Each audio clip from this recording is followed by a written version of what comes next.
When we moved here, these trees were like you could just touch the top. I guess I'll just give you some history of this land. We moved here in 2011, and we originally bought 3.5 acres and the house. And we really loved the house, I think. First of all, I think it was like our imagined Arkansas, like the style of it.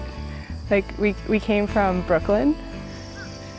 This is Rose of Sharon, which is grown as a beauty plant because it's lovely, but the fibers are really awesome for paper making too. I grew up in Red Deer, which is between Calgary and Edmonton in Alberta. So it's 4.5 hours north of the border of Montana. It felt really ambitious and got into an art program in Manhattan in New York City at Hunter College. And so my first body of work in New York was just like looking through garden magazines and just being filled with like longing for green things and like, what have you done to yourself? Sometimes I grow up to 40 plants. I think I've got like 10 because I have a lot of cotton left over from last year. So, and they have a lovely flower too, which is always so surprising. So this is Nankeen cotton. It's an old cotton.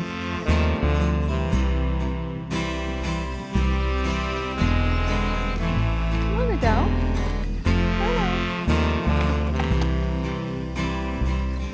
Being an artist also means being like really vulnerable and some very like financially vulnerable. Then just in the process of making art, there's like all this vulnerability, like not always knowing what you're doing, not always knowing what you're doing is important.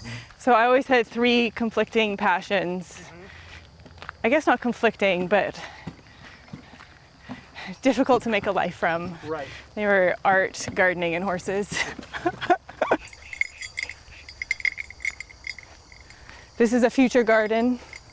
I know lots of people like to burn their wood, but piling it up and letting it rot. Right.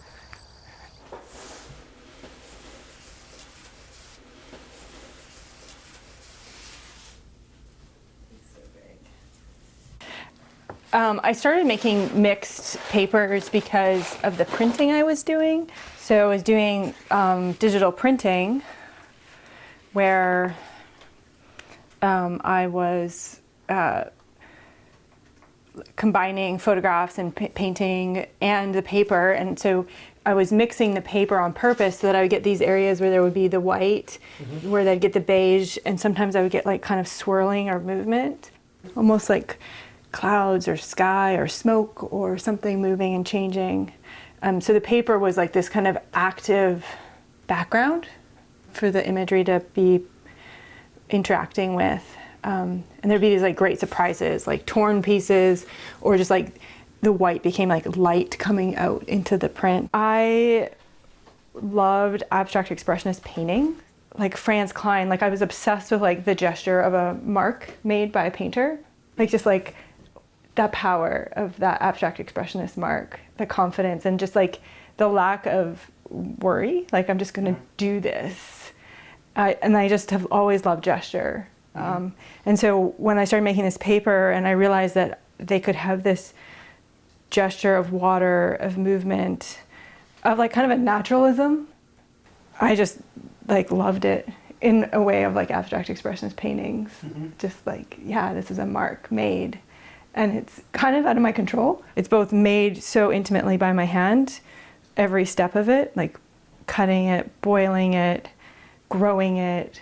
It's so intimately produced, but yet when it's finally made, it has this like mark and gesture that's of its own materiality. I started making paintings based on memories from my own memories, like childhood front door, or like the back step of my grandparents' house. And it was just like, oh yeah, actually it's mostly about forgetting.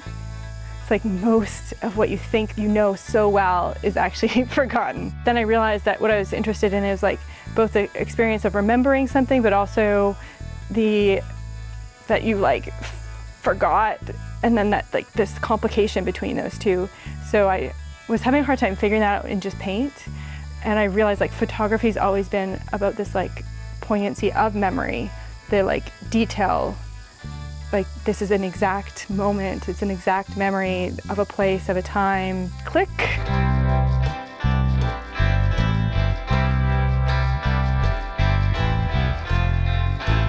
how do you create like this atmosphere of connection and like history of daily lives lived.